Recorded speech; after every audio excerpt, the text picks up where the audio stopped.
Hello, I'm Dr. Ashley Rose Mehlenbacher, and today I'm going to talk to you about genre and science communication.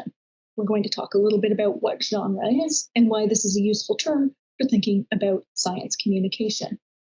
I'm an associate professor in the Department of English Language and Literature at the University of Waterloo, and my collaborator on this work is Dr. Brad Mehlenbacher, who is a professor in the same department.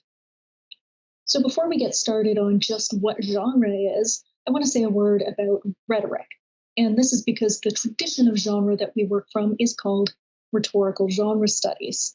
Now, when we say rhetorical, we don't exactly mean that vernacular sense of kind of mere fluff, so something that doesn't mean anything.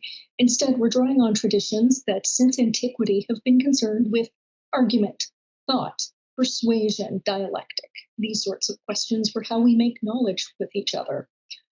In these traditions, rhetoric isn't mere, but it's constitutive of how we think and argue and the kinds of knowledge we're able to produce. So this is a very important sort of tradition to understand when we want to talk about communication.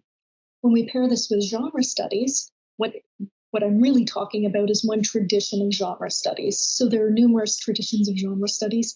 Some are embedded in linguistics and others cultural studies. And in this case, we're mostly drawing from rhetorical studies. So what is genre then? Well, Carolyn Miller has defined genre as typified rhetorical actions based in recurrent situations. So what does that mean? Essentially, what we're seeing is that we have the same kinds of rhetorical response to a situation that is recurring. So the kind of situation we might come across more than once. So we can think of this, for example, in the context of health, where we might go into a hospital and there's a patient intake form. And in this intake form, we're seeing numerous people fill out the same kind of information. It's used for a very similar rhetorical purpose. And this applies to anything. Genre theorists have studied tax documents, in addition to the kinds of scientific genres we're going to look at today. So this idea of genre is really trying to get at how we think about not just that form of the text itself, but how we use the text. And also, or whatever instance it may be, we can also have genres of visual communications. We can have genres of film, genres in television. So genre manifests differently in these forms, but the underlying ways we want to look at this really ask questions about its purpose, its function, in addition to its form. So when we think about that, the definition we can work with a little bit more, maybe in a nuanced way, is really thinking about how genres are the kinds of activities that are going to allow us to structure information that we're trying to share or responses that we're trying to give to somebody. So it's always this sort of interaction with somebody else. So genres are socially informed, which also means they embed values, they embed meanings. So they're not a kind of window pane to whatever is out there in the world. And this becomes important because when we think about genres and we think about who gets to participate in a genre or who has the kind of genre knowledge to effectively participate, there are numerous barriers that might stop somebody from participating. And we want to be aware of those. We also want to be aware of the ways in which genres reinforce certain kinds of conversations or certain kinds of responses that are deemed appropriate and who those might exclude. So genre theorists are very concerned with these questions, and we can see that that would become very common in science communications as well. These are highly complex and formalized sorts of genres with very particular ways of responding. So what are some of these common genres in science communication?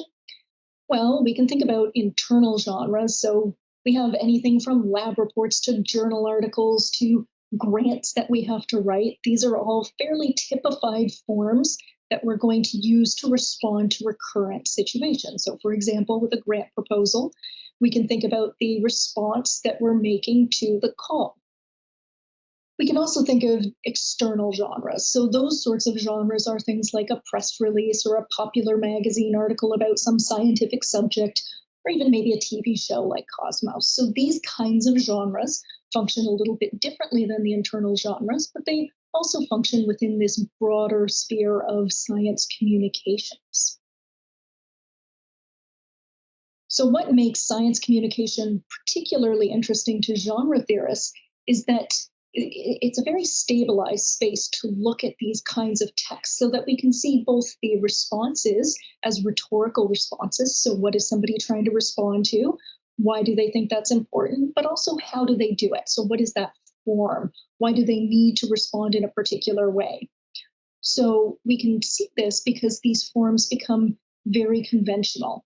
And we can imagine, for example, a research article. They tend to have a structure that's quite familiar. There may be some variation in it, and we'll talk a little bit more about that later.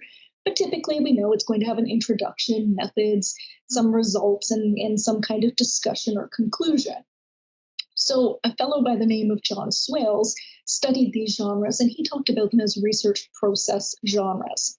So, what is particularly useful about this kind of conventional form is that it makes it easier to study in some ways for us genre theorists. So, what that means then is we can begin to understand what's going on within the genre, what it's responding to, what the values of the community are, and also develop instructional methods and pedagogical approaches to teach some of these genres. And one way to do that is to think about genre modeling. So if we know that a text is fairly conventional, we know that it has a community that has certain expectations and values, we can understand it very well, figure out what it does, and look at those features to essentially, to some degree, reverse engineer what the genre is, even when it's not made explicit, how to structure that. So what we're going to look at is genre modeling in article introductions. So this example is taken from Writing in the Sciences by Anne M. Penrose and Stephen B. Katz. This is a textbook that I'll share again at the end that's freely available. Now, you don't need to be an expert in peptic ulcer disease to look at this abstract and figure out there are some basic, what Swales called moves going on. So John Swales developed his creative research space model. And the basic principle here is that you'll be able to look at research introductions, abstracts, these similar sorts of genres that have the kind of research article opening, and identify three moves. The first move is going to be establishing a territory. And then one needs to establish a niche. So a niche just means it sometimes is called the gap, but it's not always necessarily a gap. This niche could be building on someone else's work, expanding what they've done. And then we have the third move, which is occupying that niche. Occupying the niche allows you to actually begin your work. So the first part's really situating what you're doing and why your work's important, and then moving into actually completing that work. So let's break this down. So we can see here the first part of the abstract is doing this work to establish a territory. Now, in establishing a territory, you're going to do a couple of steps. So these steps include claiming the topic is of interest to the research area, perhaps making some generalizations about the topic, and then also reviewing previous research. So we can see a few indicators in the text itself that lets us see this is happening. So for example, we can see there are a number of citations being provided. And this is that work of reviewing previous research and situating your research. You've also narrowed the topic sufficiently that somebody knows generally the kind of area you're working in.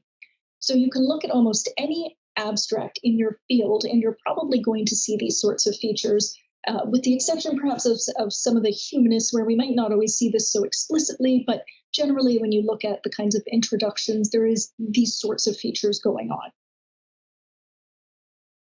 So when we move to creating the niche, essentially this is where you're going to identify that gap or expand on somebody else's work, or perhaps even suggest there's another method that could be used or could help provide further insight.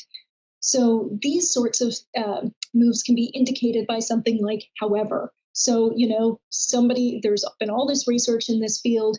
This field's very important. That's move one. And then we move into move two. However, nobody's really looked at this feature. There needs to be more work on this question. There needs to be perhaps a new method. So again, do not need to understand ulcers to understand how this abstract is structuring itself to do these moves.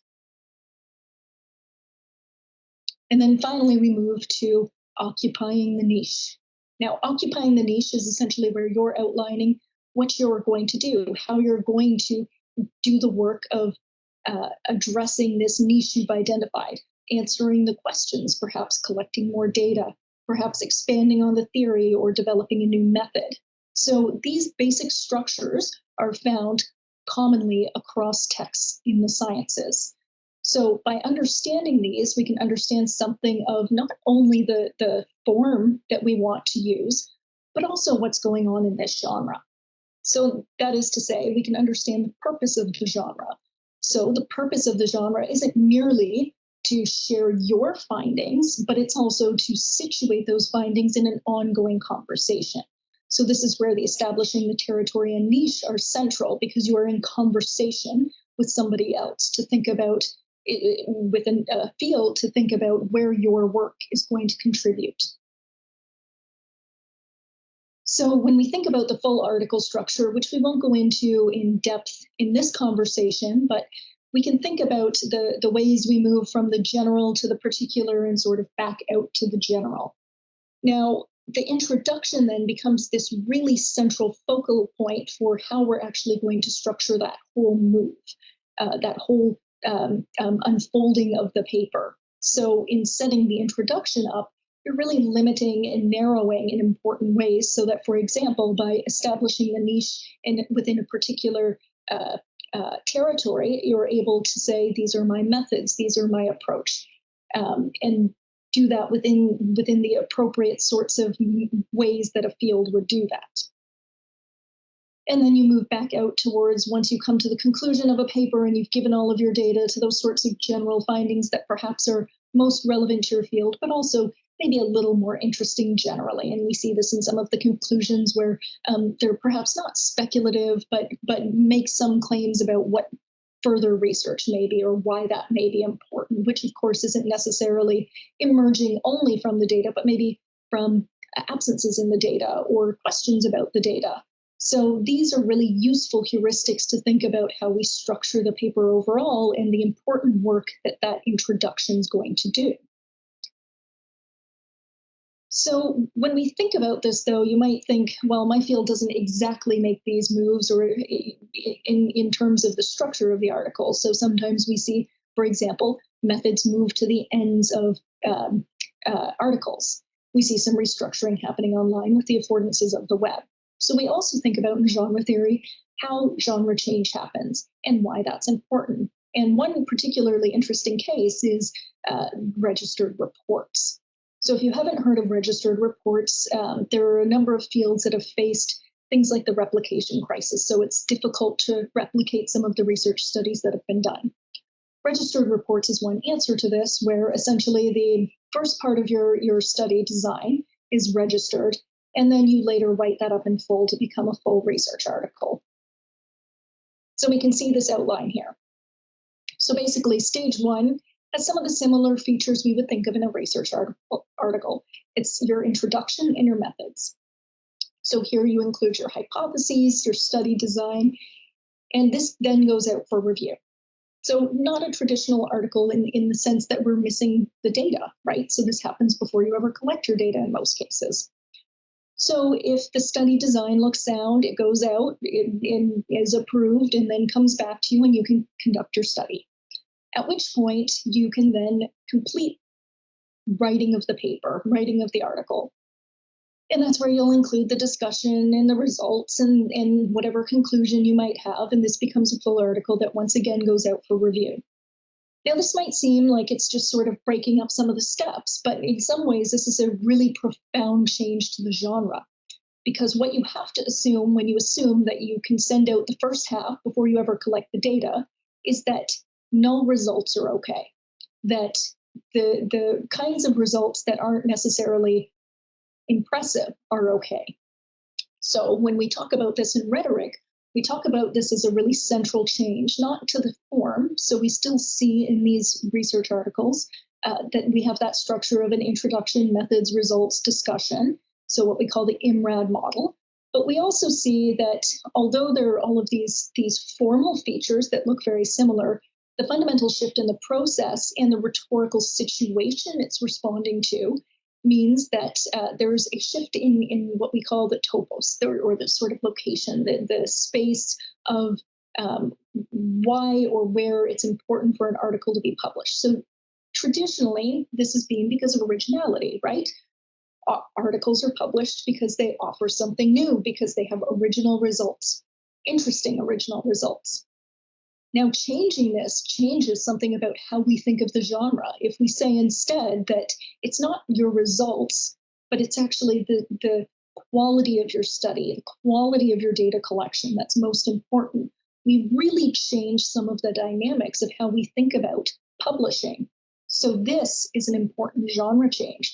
We may not see it necessarily in the final output, but we see it in the process. We see it in the kinds of conversations that are happening in a field. We see it in the exigence or motivator for the use of these kinds of registered reports. So this is driven by the community's needs. The community's needs have changed with things like the replication crisis. And so they respond by changing some features of the genre to work better for them. Now, this is not particularly frequent when we look at scientific communications, but where they do happen, it's very important to understand. And this can also be important to broadly understanding how to navigate your field. So, with that, I want to provide you some resources to think a little bit more about genre theory. This has been a very brief introduction, and there is a considerable amount of research in the field focused on science communications, on health communications, and on communications in technology and engineering sectors. So the first resource I'll share, you can find a broad range of first introductions to what genre studies is. So some of these different traditions. So we have original research overviews of those traditions. We also have an extensive bibliography, which you can go search through and look for key terms for issues that you find particularly important. So you might search, for example, for engineering to find something on engineering communication. So this resource is freely accessible and it's online at genrecrossborders.org. Another couple of resources are two books that are freely available online. So the first is the book that I mentioned, Writing in the Sciences, by Anna Penrose and Stephen B. Katz. This is a textbook that uses a genre approach to introduce science communications. And you can find it online at the URL provided.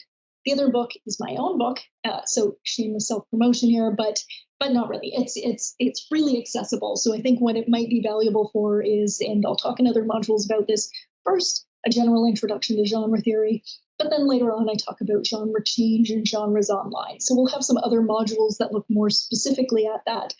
But essentially what you really see is, again, in both cases, this genre framework provides us some tools to look at these forms of science communication and not only reverse engineer them so that we can replicate those genres in an effective way, but also to begin to interrogate who are these genres for and who gets to participate and why do they get to participate and who does that exclude, so that we can think about really important questions about who gets to be involved.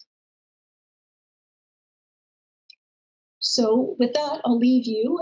And before I do, I'll thank NSERC. So these modules were created as part of a science communication skills grant, and also in collaboration with RCI Science, the Royal Canadian Institute for Science, and Genre Across Borders, which is a website where web resource where I am a co-general editor. And again, you can find numerous resources on genre theory there or in the books that I've linked to. If you're interested in this particular approach to understanding communications. Thank you.